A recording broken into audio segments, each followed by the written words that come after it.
You are the body of Christ. That's what Paul told the people in Corinth and is telling you and me today. And when you stop and think about it, that's a remarkable statement. Let's take a closer look at Paul and what he was trying to teach the Corinthians and what he is trying to teach you and me this morning. Paul lived in the city of Corinth for about 18 months.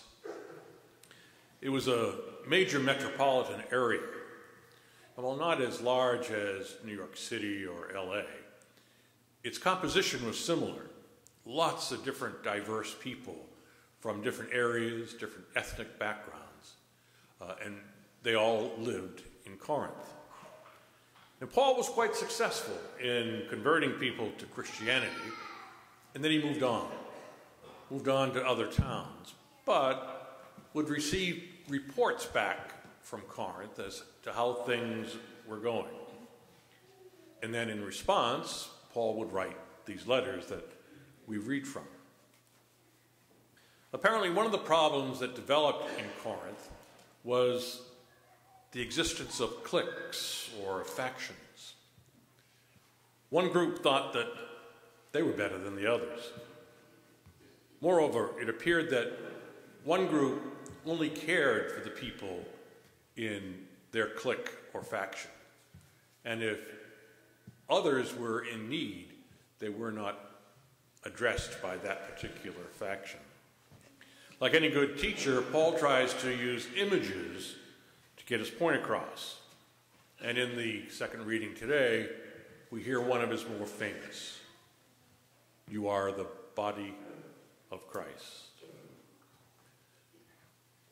Paul in different sections says, now look at your own body. We're made up of different parts, but we comprise one body. Paul says it would look pretty silly if all of our parts looked like heads. Or if the eye would say to the ear, I don't need you. How would we hear, Paul says.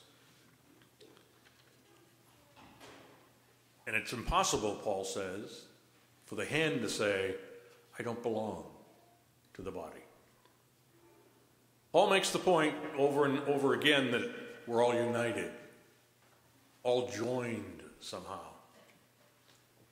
And he raises the image to a higher plane when he says, all of us make up the body of Christ. We need to use our different talents in a coordinated way to help make this body of Christ known in society today. It really is a timeless lesson. Among other things, it's a call to recognize that we are all connected to each other and thus must be concerned about the other. Not an option, says Paul. It's a requirement of being a disciple.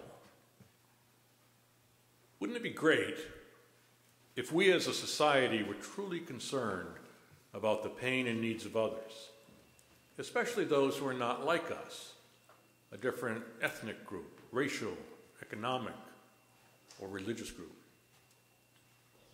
Politicians can argue about the best way to achieve this support and coordination, but we cannot allow them to debate if society will do this.